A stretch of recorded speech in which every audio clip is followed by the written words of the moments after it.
What's going on, everybody? It's Carmine from Barmine Tech, and today we're going to be talking about Proxmox Backup Server version 4.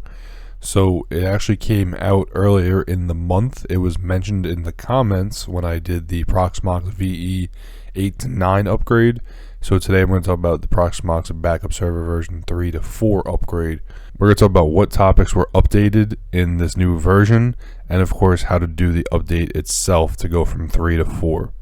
So let's get right into what was changed in this version of Proxmox Backup Server 4. So over here, I'm on the Proxmox Backup Server 4 available form, and this is just a general announcement from Proxmox, similarly to how they do the other operating systems. Our first change is going to be now similar to the VE, is that it's going to be based on Debian 13 Trixie. This is just building a more robust and secure foundation for the operating system to run off of, similarly to how they did it with the Proxmox VE. They added in support for S3 compatible object storage. This is building off the previous backup server update for being able to do off-site and on-site backups and replications and be able to copy your backup files to maybe a cloud server or something similarly. This is just making the S3 version better and more compatible to work with Proxmox Backup Server. They actually mention in here that they make it so it calls the API less, so in return to be more cost effective when you're trying to send something to an S3 object storage. Similarly to VE, they had an update to RAID Z, so it helps you be able to increase your RAID Z pools if you need to add a disk. They've added automatic sync jobs if you have removable data stores. So I believe it came out in the last update where you're able to have a removable data store, so I guess you could do something like a USB hard drive, and you could probably copy your data across to both or have your backups run to both. And now they're making it that it's going to automatically sync to this removable data store, so you can have your main data store and your removable one synchronized to be the same. As always, they have the upgrade from 3 to 4 documentation, and that's what we're going to be doing right now. Over here you can see I have a Proxmox Backup Server running 3.4.6. This is the last version, from my understanding, of PBS 3, and today we're going to be talking about going to PBS 4 from a in-place upgrade. Of course, like in VE, they have all the commands and how to do the upgrade in place. It gives us steps to do before and to make sure that we have everything ready to go to this upgrade. I would suggest making sure you have a SSH connection, as the console in Proxmox Backup Server isn't like it is in the VE, so I kind of don't want to use this in case something happens and I lose my shell. So I am going to SSH into this before we start the process. So let me get a quick SSH session into this machine, and then we'll start going through the update steps. So I now have SSH access into the Proxmox Backup Server, and now we're going to start running through these prerequisites. So I already have SSH access, so that's good. I'm going to drag this over so I can read the commands. We're going to do an apt update, which it should be all good because I did all the updates before. We're going to do an apt dist upgrade. Again, this should be all good if everything's up to date through the web GUI. So now we're going to run this command over here to verify we're on a high enough Proxmox version to do the upgrades. We're going to do Proxmox Backup Manager versions. If you don't do the S, it's going to list out way more versions, so just make sure that you actually write versions, not version. And you can see over here I'm running 3.4.6 TAC 1, which is good enough since it says or higher. Now in the backup, they do mention to make sure that you have your config backed up in case anything does happen. They do have a section at the bottom of potential issues that can happen, and it's similar to doing the upgrade for VE. It is possible that anything can happen, so I will suggest to make sure that we have this config file backed up, and anything extra that you can back up off your backup server to do so as well, because you do never know what might happen. Of course, the upgrade should go as smoothly as possible, but it's always better to be cautious than not.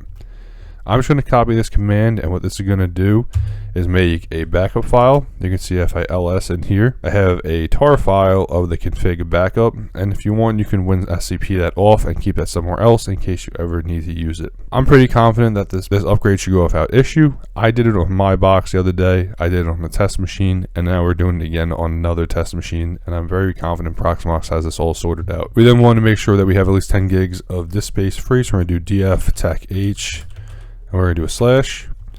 And over here, it'll tell you how much space you have available. So just make sure you have more than 10 gigs. Now, this is where it's going to get a little different if you do have it installed alongside Proxmox VE. So if you are running your backup server as a virtual machine on your Proxmox server, then you should follow this guide they're saying to do that. And it looks like it'll do, I guess, it in one shot together. So if you're running it as a VM, you can just follow this section. You should be good to go. If you're running it as a standalone machine, or you still want to see how to do it in case it doesn't work in the method they mentioned above, we could do it right here. So now we're going to do for the in-place upgrade. So similarly to the VE upgrade, it's going to be PBS 3 to 4. And you can see it's going to go through the check and make sure to tell you if there's anything that might be a potential issue. Now, you might get a error for the EFI boot. I received that on my box that I actually run Proxmox Backup Server off of. It gives you a link and you can go to the site and just read through the little KB that they give you to confirm. I sent it on that one and I had no issues. If you feel the same, you could do it as well. Pretty much the KB said that it is a potential issue. However, it's just for the bootloader, and then you can go through a couple steps, and if you want to change it. I didn't. I had no issues. I did the same thing on my VE upgrade. I had no issues there as well. But just confirm before you do anything on your server to make sure it's going to work for you. I also do like how they have this PBS 3 to 4 check, because I also had a warning on my box and it gave me all the steps to fix it right there in this output.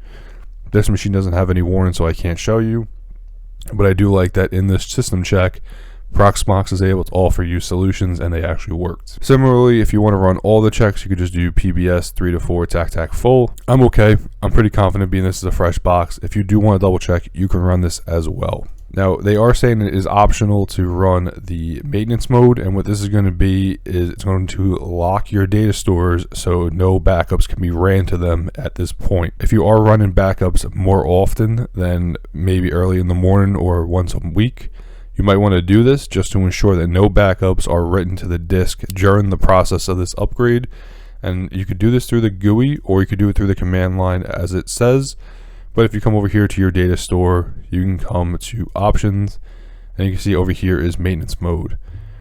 There's two options, and they don't really specify which one you should use. I'm just going to say it as offline, and it's going to be for the upgrade. Now, if you look over here at your data store, it has a wrench, and it's offline. It's grayed out, and that's because we're in maintenance mode. The idea of this, again, is to prevent any backups being written while we are doing the upgrade to prevent any issues.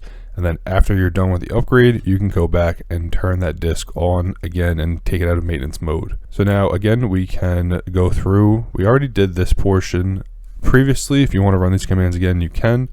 What we're going to do over here is now write the Bookworm Trixie repositories to our repo list to get those updates. So I'm just going to paste that command in here. I'm going to click enter. And now we're going to go to nano etsy app/sources.list. And over here, we're going to confirm that all of these links have Trixie in them and there's no more Bookworm or anything else. You can see everything I have is Trixie. If you do have something that might say Bookworm, you can just come over here and comment it out with a pound symbol. If you don't have to make any changes, you can just click Control X, no, and we're good. If you did have to make changes, you can hit Control X, Y to save. If you are running the enterprise version of PBS, you can come over to this file, similarly how we did this one, and it's going to be the same process just to ensure that there's nothing in there. Similarly to the VE upgrade, this portion over here is going to be for if you're running an enterprise license or an enterprise version of the server. I am not, so I'm not going to go through this process. But if you are, you can just run through these steps right here, and it's just going to be updating the enterprise sources like I was saying for the repositories. I'm going to skip ahead, and now what we're going to be doing is a nice apt update. So I'm just going to click that in, and you can see we're actually pulling new packages, and it looks like we have 350 packages to upgrade. So now we can do a apt dist tac upgrade, and now we're actually going to start doing the upgrade. It's going to ask us if we want to continue. I'm going to say yes, and it's going to start working. And at some point it's going to pop up with some menus, and when we get there, we'll be right back. As the update starts, you can see over here we're going to get a change page. You could read through this, and when you're all done, you could just click the key Q on your keyboard, and it'll continue on with the upgrade. And now over here we can just confirm our keyboard settings. I'm going to keep it as English US, and I'm going to click enter. We're going to hit this next page where it's going to ask about changing some files.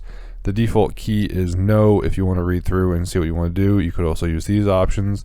I always choose the default because they seem to work best. So I'm just going to click N and click enter, and we're going to let this continue on. Now you can see it's asking us about there's services throughout the upgrade that are going to need to be started. It's just asking if it's okay for the system to automatically restart them without asking. I'm going to say yes to let it just work and do its job. I'm going to let this run. It might take a little bit, maybe about 5 minutes or so, and we'll be back when we get to the next set of menus. And after a few more minutes, you can see that the upgrade is all done. Looks like I got an error because of EFI. I am running this off a virtual machine, so this could be my issue. So I'm just going to keep going ahead. If I scroll down a little bit more, our next steps is just do a system cuddle reboot. So I'm just going to do system cuddle reboot. Then we'll let this run through, and in a minute or so, this VM should come up, and we should be all up to date. It also offers some additional way to check some of the services, so you can make sure everything's working. Everything should be pretty good, so I'm not really stressing it. If you do want to run the system cuddle command, you can, and it'll show you to make sure that all the services are running. The only thing left to do is to disable maintenance mode when the server comes back up. So it should be coming back up, and it looks like it did.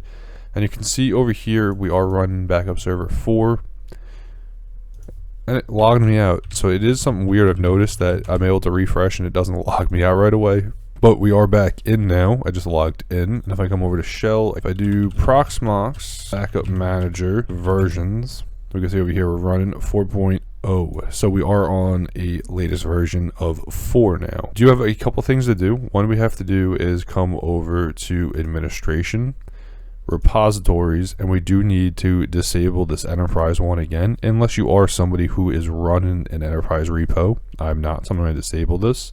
I'm just going to reload. And the no subscription is already added. So if I come over to updates, I should be able to refresh, and I should be all up to date because we just did the updates. And we're all good. This is just to confirm that everything's working right with the repositories and we are able to get updates. Other than that, we're pretty much almost done. The last thing to do is come over to our data store again, back under the options tab, and just turn this maintenance mode off. So we're just going to put it to none. You can see, I'm just going to go none, and I'm going to click OK, and our data store is now not grayed out, and there's no more wrench, so we are good to go again. If we want to look at some of those new features, here is the S3 endpoints. I don't have one that I could add, but this is how you would if you are using S3, if you want to sync your backups off to the cloud, or if maybe you run a own S3 instance. Other than that, there's not really much else that I could demo right now, but this is how you would do the Proxmox Backup Server upgrade from version 3 to 4. So that was the upgrade process for Proxmox Backup Server to go from version 3 to 4. I'm a big fan of Proxmox Backup Server because it integrates very seamlessly with my Proxmox server. It works really well, and when I've had to restore, it always works. This upgrade was pretty simple. I actually have a older version running. I had my Proxmox Backup Server running for a good amount of time, so I was a little concerned, but the update went seamlessly, and I had no issues. Again, I keep looking forward to what Proxmox is going to continue to keep adding to their operating systems, since they are working heavily to compete with VMware and now also Veeam with these backup server options. Those are the two currently most common enterprise tools that are used. VMware is really kind of on a downfall right now because of the changes made to the company. That's why Proxmox has made so many different changes, more for the enterprise side of their software. This is also why I think the backup server has gotten these updates and why it has more stuff that's able to do now, because they're trying to compete with the market, which is fine with me. I like to see new developments being done. So that was how we do the version upgrade. I'll have links to those docs that I referenced in the video down below if you want to check them out yourself. I'll have links to all the gear in my home lab down below if you want to check any of it out. And I'll have a link to the Discord server if you want to join up over there and chat with everybody over in the server. As always, I want to thank you all for watching. I'll see you in the next video, and as my buddy Dom would say, hack till it hurts.